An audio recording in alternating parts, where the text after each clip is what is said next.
Jean-Baptiste Bessières, 1st Duc d'Istria, was a Marshal of France of the Napoleonic era. His younger brother, Bertrand, followed in his footsteps and eventually became a divisional general. Their cousin, Gerard Pierre-Henri Julien, also served Napoleon I as a diplomat and imperial official. Biography. Bessières was born in Prézic near Cahors in southern France. He served for a short time in the Constitutional Guard of Louis XVI and as a non-commissioned officer took part in the war against Spain. In the Army of the Eastern Pyrenees and in the Army of the Moselle he repeatedly distinguished himself for valor, and in 1796, as captain, he served in Napoleon Bonaparte's Italian campaign. At Rovereto his conduct brought him to his chief's notice, and after the Battle of Rivoli he was sent to France to deliver the captured colors to the Directory. Hastening back to the front, he accompanied Napoleon in the invasion of Styria in command of the Guides,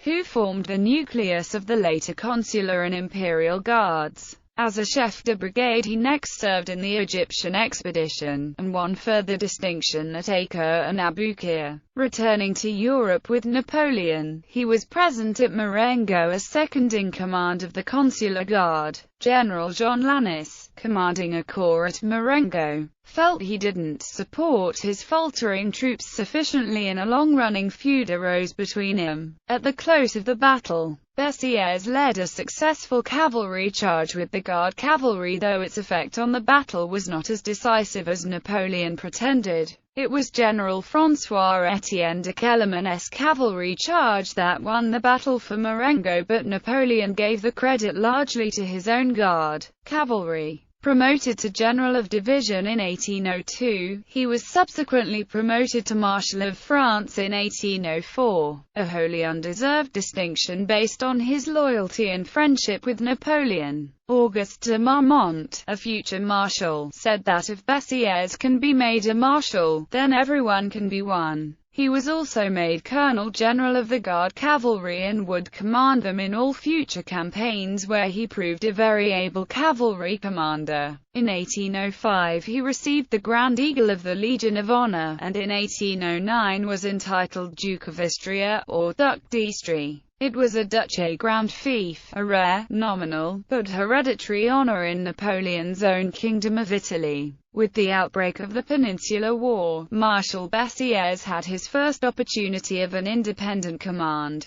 He did well against the Spaniards, scoring a crushing victory in the Battle of Medina del Rio Seco, but proved slow and hesitant in command of a large all-arms forces. Bessières was thus soon recalled to lead the Guard cavalry during Napoleon's invasion of Spain, a task more befitting his talents. At Essling, he led the cavalry in the center and did a fine job holding it against superior numbers, but once again fell foul of Marshal Lannes. Lannes again felt that Bessières was not providing sufficient support to his faltering troops and ordered him to charge home instead of malingering. Bessières then challenged Lannes to a duel. Marshal André Massena intervened and prevented the duel between two marshals in front of their troops. At the subsequent Battle of Wagram, Bessières once again led the cavalry reserve and had a horse killed under him, which caused consternation amongst the Guard.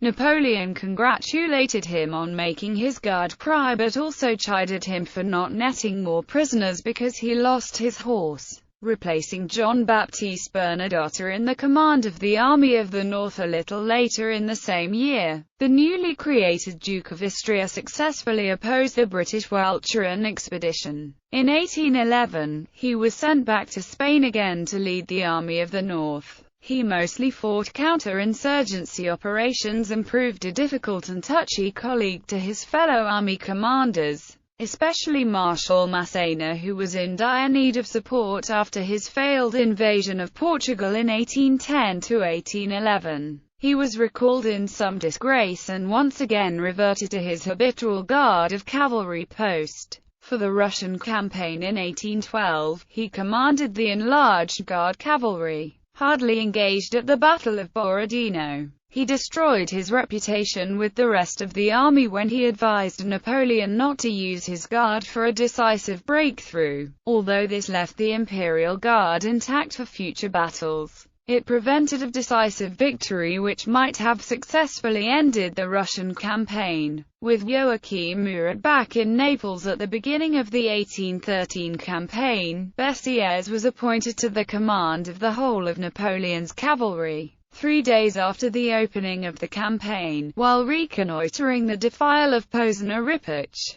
Bessières was killed by a cannonball which ricocheted off a wall and hit him in the chest. He died instantly. Napoleon deeply felt the loss of one of his truest friends, while the remaining marshals considered it a good death for a soldier. After his death, Bessières was found to be heavily in debt after spending his fortune on his mistress. Napoleon oversaw his inheritance, settled most of his debts, and looked out for the future of his children. His eldest son was made a member of the Chamber of Peers by Louis XVIII. As a commander, Bessières proved out of his depth when leading armies. His background as the commander of Napoleon's headquarters guard, the Guides of the Army of Italy, deprived him of the wider experience more deserving marshals had earned before assuming high command. Like Murat, he was however an excellent cavalry commander, and he also proved an able administrator of the Guard. His few attempts at independent command were not a success however, and Napoleon thereafter preferred using Bessières as a leader of cavalry.